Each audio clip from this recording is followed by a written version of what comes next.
राजा की 7 रानियां थीं। राजा अपने गुरु के पास जा रहे थे। रास्ते में एक पनिहारी की लड़की मिली। उसने राजा से पूछा, आप रोज कहाँ जाते हैं? राजा ने कहा, मैं ज्ञान के लिए आश्रम जाता हूँ। पनिहारी की लड़की बोली, क्या आपने त्रिया चरित्र पढ़ा है? राजा कुमार ने ना में सिर हिलाया। पनिहारी की लड़की हंसते हुए बोली, क्या फायदा ये सब पढ़ने का जब यही नहीं पढ़ पाए? राजा कुमार को बड़ा आश्चर्य हुआ कि वो अभी तक ये क्यों नहीं पढ़ा। राजा सीधे गया अपने गुरु के पास। गुरुजी प्यार से बोले, क्या हुआ राजकुमार, आप इतने गुस्से में क्यों हैं? राजकुमार ने गुस्से में कहा, आपने हमें अब तक त्रिया चरित्र क्यों नहीं पढ़ाया? गुरुजी बोले, क्योंकि इसमें बहुत खतरा है, इससे आपकी जान भी जा सकती है। राजा बोले, आप उसकी चिंता मत कीजिए, मैं ये देख लूंगा, आप बस मुझे ये पढ़ाइए, मुझे पढ़ना है। अब गुरुजी उन्हें कैसे मना कर सकते थे? वो बोले, ठीक है। पूरे 1 साल बाद गुरुजी बोले, अब आपकी पढ़ाई पूरी हो गई है, अब आप जा सकते हैं। साथ ही उन्होंने एक सुपारी दी और कहा, आप इसे मुंह में रख लेना। आपके ऐसा करने से आपको कोई भी नहीं पहचान पाएगा, परंतु आप सबको पहचान सकेंगे। जब सब सो गए तो रात को 12 बजे अपने राज्य के पूर्व दिशा में सुपारी मुंह में रखकर खड़ा हो गया। थोड़ी देर खड़ा रहने पर उसने देखा कि वही पनिहारी की लड़की जिसने उनसे ये सब पढ़ने को कहा था, वह लड़की मंदिर के निकट बनी एक कुटिया में चली गई। राजा चुपके से देखने लगे कि ये क्या कर रही है। उसने देखा कुटिया के अंदर एक साधु बैठा है। उसे देखते ही गुस्से से बोला, तुम्हें आने में इतनी देर क्यों लगी? लड़की बोली, मेरा पति मुझे लेने आया है, अपने पति को सुलाने के बाद मैं आपके पास आई हूँ, इसीलिए देर हो गई। इतना सुनते ही साधु ने उसकी खाने की थाली को एक तरफ फेंकते हुए कहा, जब तुझे उसके साथ रहना है तो मेरे पास क्यों आई है? वह लड़की बोली, नहीं साधु महाराज जी, मैं उसके साथ नहीं रहना चाहती हूँ, जो भी है बस आप ही हैं। उसकी बात सुनकर साधु ने कहा, ठीक है, यदि तू चाहती है मैं तेरी बात का विश्वास करूं तो ले ये चाकू, जा अपने पति का सिर काट के ला। लड़की बिना कुछ सोचे उस चाकू को लेकर घर आई और सोते हुए पति का गला काट के मार दिया। फिर उसका सिर लेकर साधु के पास आ गई। साधु ने जैसे ही देखा वो उसे धक्के मारकर अपनी कुटिया से निकाल दिया और बोला, जो औरत 7 फेरे लेने के बाद अपने पति की नहीं हुई वह मेरी क्या होगी? अपना चेहरा कभी मत दिखाना, अब मरता क्या ना करता। वह अपने पति का सिर लेकर वापस आई और उसके धड़ से सिर को जोड़ के रख दिया। सुबह उठकर जोर जोर से रोने लगी, पता नहीं कौन मेरे पति को मार गया। जब लोग उसके पति को ले जाने लगे तो वह कहने लगी कि मैं इनके साथ सती हो जाऊंगी, क्योंकि इनके अलावा अब मेरे जीवन का कोई अस्तित्व नहीं रह गया है। यह सुनते ही राजा को हंसी आ गई। वो जोर से हंसते हुए बोले, त्रिया चरित्र जाने नहीं कोई, पति मार के सती हुई। पनिहारी की लड़की समझ गई और वह राजा से बोली, हे राजा, तुम मुझे बोल रहे हो, जहाँ भी जाना चटाई या झाड़ कर ही बैठना। रात को फिर राजा उसी चौराहे पर खड़ा हो गया तो उसने देखा कि उसकी 7 पत्नियां अपने हाथ में खाने से भरी थाली लेकर उसी कुटिया की तरफ जा रही हैं। राजा को रानियां पहचान नहीं पाई और उसे चौराहे पर खड़ा देख बोली, ये लड़का इधर आ, थोड़ा ये थालियां उस कुटिया तक पहुंचा दे। राजा ने बिना कुछ कहे जैसा उन्होंने कहा वैसे ही किया। वो उसी साधु के पास गईं और साधु से कहा, इसने मेरी मदद की है, इसीलिए इसको आज रात यहीं रहने की व्यवस्था कर दीजिए। साधु ने अपने एक चेले को इशारा किया और वह राजा को लेकर एक कमरे में गया जहाँ सिर्फ एक चटाई बिछी हुई थी। राजा चटाई पर बैठने वाला था कि उसे पनिहारी की लड़की की बात याद गई। राजकुमार ने सोचा, मैं एक राजकुमार हूँ, फिर भी आज रात यहीं रुकने के लिए मुझे एक चटाई पर सोना होगा, क्यों ना एक बार उस पनिहारी की बात मान लूं। ये सोचते हुए उसने चटाई झाड़ने के लिए उठाई। चटाई हटाते ही उसके होश उड़ गए, क्योंकि चटाई के नीचे कुआं था। राजा ने मन ही मन उस पनिहारी का शुक्रिया किया और उस कुएं में झांक के देखा तो पाया कि उसमें बहुत से जीवित पुरुष हैं। उनमें से एक ने राजा को देखते ही कहा, अरे राजा, आप यहाँ कैसे आ गए? राजा बोले, मेरी छोड़ो, तुम लोग बताओ यहाँ कैसे हो? उसमें से एक ने कहा, हे राजा, अभी बात करने और बताने का टाइम नहीं है, थोड़ी देर में तुम्हारी वो 7 रानियां यहाँ आती होंगी, तुम्हें जिंदा पा गई तो मार डालेंगी, यहाँ से जल्दी माफ जाओ। राजा वहाँ से भाग निकला, पर साधु ने उसे देख लिया और कहा, उसे जल्दी से पकड़ो, अगर उसने किसी को बता दिया तो मेरा पत्ता ही कट जाएगा। सभी रानियां उसके पीछे दौड़ पड़ी, लेकिन वो रहा राजा कैसे पकड़ में आता। पर यह रानियां भी हार नहीं मान रही थीं। तभी रास्ते में एक नदी पड़ी। चूंकि राजा तैरना जानता था, इसलिए जल्दी से नदी में छलांग लगा दी। नदी गहरी थी, ऊपर से रानियों को तैरना नहीं आता था, इसलिए वो इस पार ही रह गईं।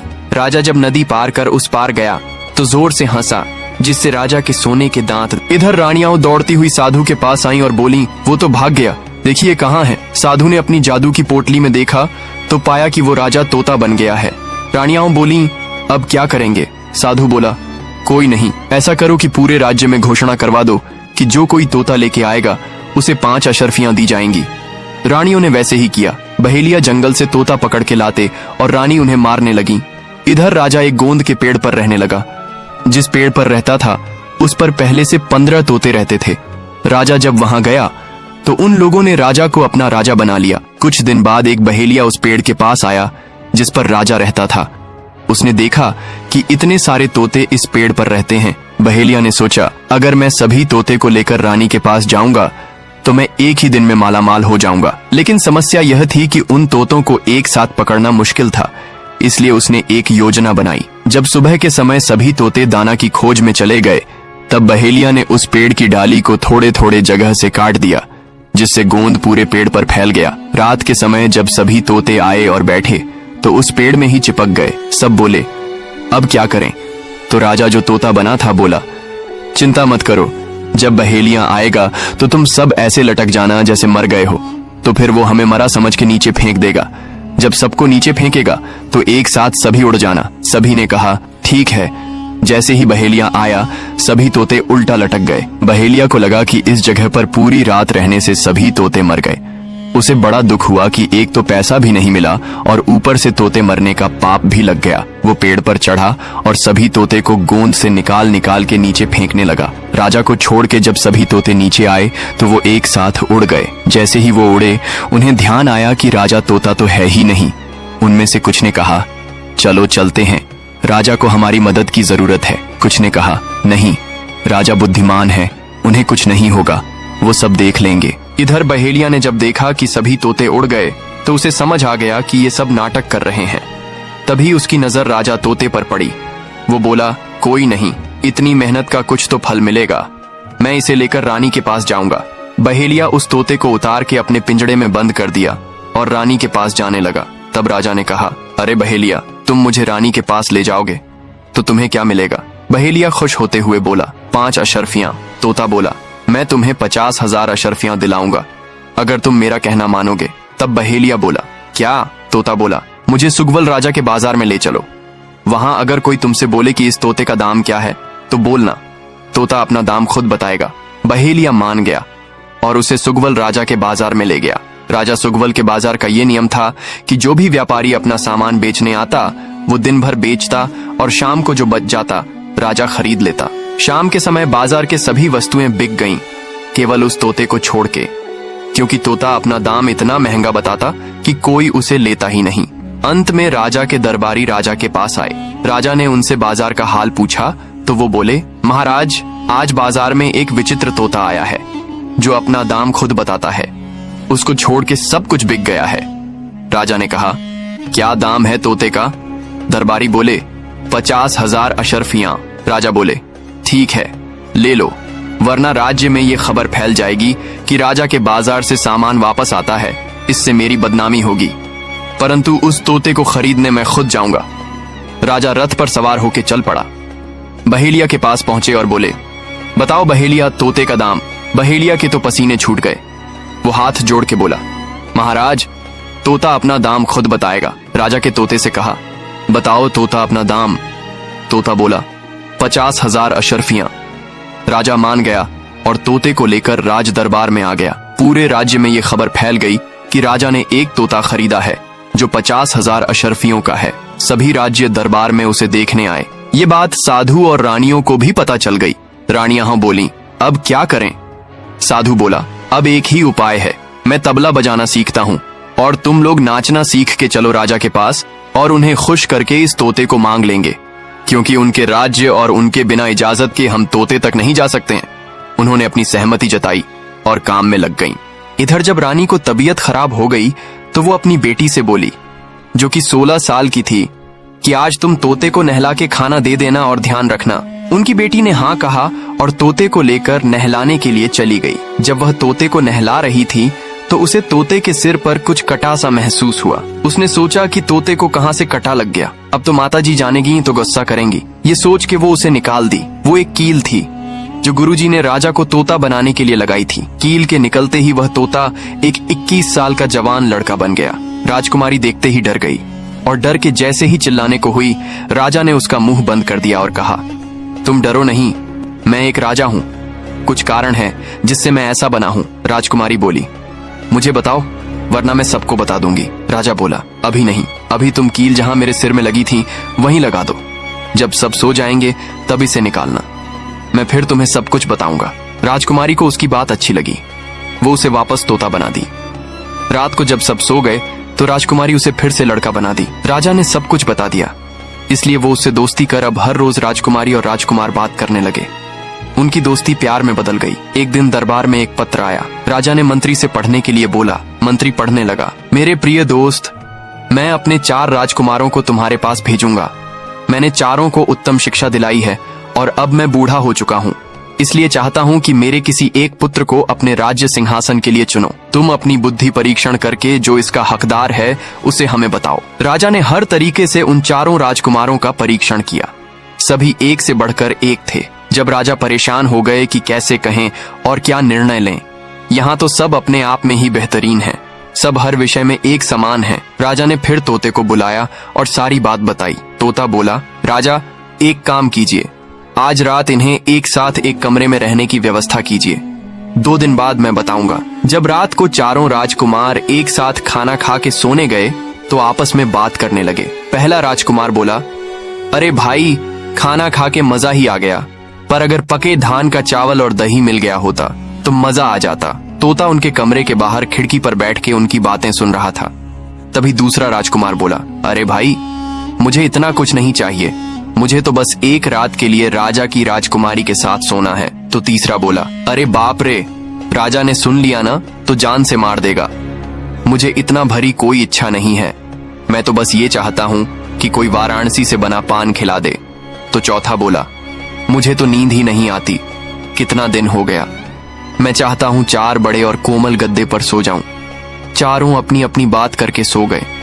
अगली सुबह तोता ने राजा से उनकी इच्छा अनुसार सामग्री तैयार करने को कहा। रात को उनकी इच्छा अनुसार किया गया। सब बहुत खुश हुए।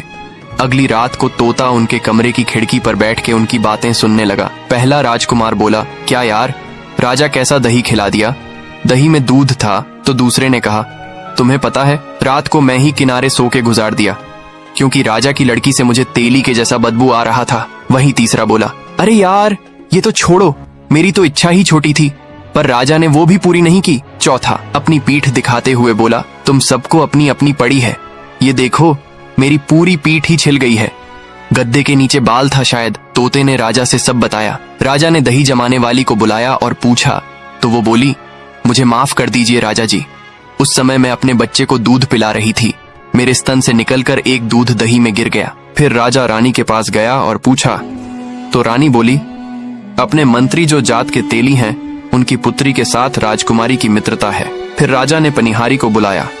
वो बोला, महाराज, इसमें मेरा कोई दोष नहीं है, मैं तो उसी दिन के पत्ते का पान बनाया था, इसमें पान का पत्ता लाने वाले का दोष है। राजा ने उसे बुलाया तो वो बोला, महाराज, पत्ता तो उसी दिन तोड़े थे, लेकिन सफर दूर होने के कारण अगले दिन पहुंचे हैं। उसके बाद राजा उस घर में गए जहां चौथा राजकुमार सोया था। उस पर बिछे गद्दे को बहुत बारीकी से देखा तो पाया कि सबसे नीचे वाले गद्दे में एक बाल लगा है।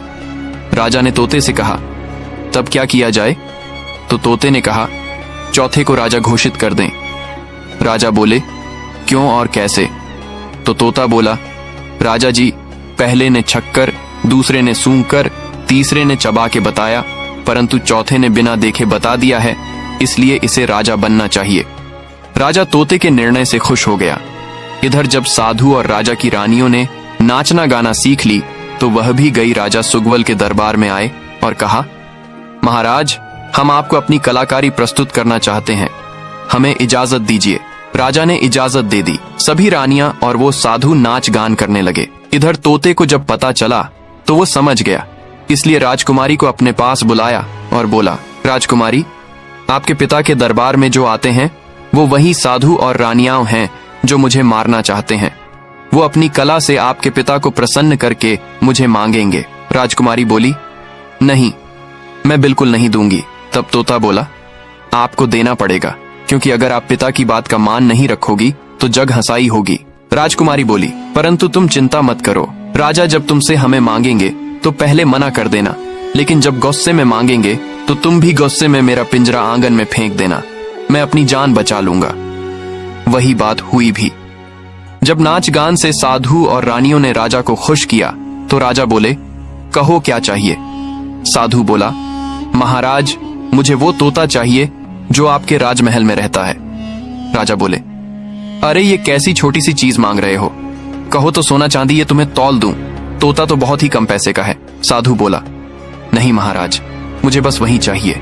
राजा बोले, ठीक है। अपने दरबारी को आदेश दिए कि जाओ राजमहल में से तोता लेके आओ। दरबारी चला गया। जब वो महल पहुंचा और राजकुमारी से तोता मांगा तो उसने मना कर दिया। राजा अपनी लड़की के पास राजमहल में आए और उनके पीछे पीछे सभी रानियां और साधु। राजा ने राजकुमारी से पिंजरा मांगा तो पहले वो मना कर दी, पर राजा जब उस पर गुस्सा हुए तो वो भी गुस्से में उस पिंजड़े को आंगन में फेंक दी। उसके फेंकते ही तोता सरसों का दाना बन गया और पूरे आंगन में बिखर गया। तभी साधु कबूतर बन के उन दानों को चुगने लगा, लेकिन एक दाना पास को नाली में चला गया जिसमें राजा के प्राण थे। कबूतर बना साधु ने उसे भी चुगने का सोच जैसे ही उधर गया और चुगने के लिए झुका, तोता सरसों से बाज बन गया और वही कबूतर बने साधु को मार गिराया। ये सब देख रानियां भाग खड़ी हुई और राजा सुग्वल के आश्चर्य की सीमा नहीं रही, यहाँ तक कि राजा बेहोश हो गया। उन्हें उनके कमरे में ले जाया गया और बाज वापस तोता बन के पिंजड़े में बैठ गया। जब राजा को होश आया तो उन्होंने राजकुमारी और तोते को पिंजरा सहित अपने कमरे में बुलाया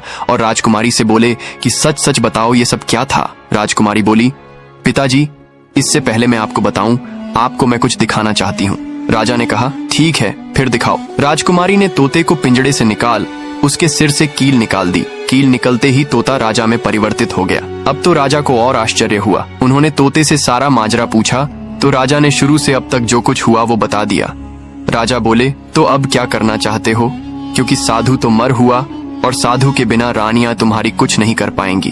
तो बोला, महाराज मैं जानता हूँ वो मेरा कुछ नहीं कर सकती, लेकिन अब मैं उनके साथ नहीं रहना चाहता और अब मैं आपकी पुत्री से प्रेम करता हूँ और वो भी मुझसे। अगर आप इजाजत दें तो हम दोनों शादी कर लें और उसके बाद मैं इन्हें लेकर अपने राज्य लौट जाऊंगा। राजा कुछ बोलने को हुआ, उससे पहले राजकुमारी बोली, पिताजी मैं भी इनसे बहुत प्रेम करती हूँ, अगर इनके साथ नहीं हुई मेरी शादी तो मैं किसी के साथ नहीं करूंगी। राजा ने उनकी शादी करा के विदा कर दिया। यह खबर सुनको ही तीनों रानियां रुपया पैसा गहना लेकर भागने लगी।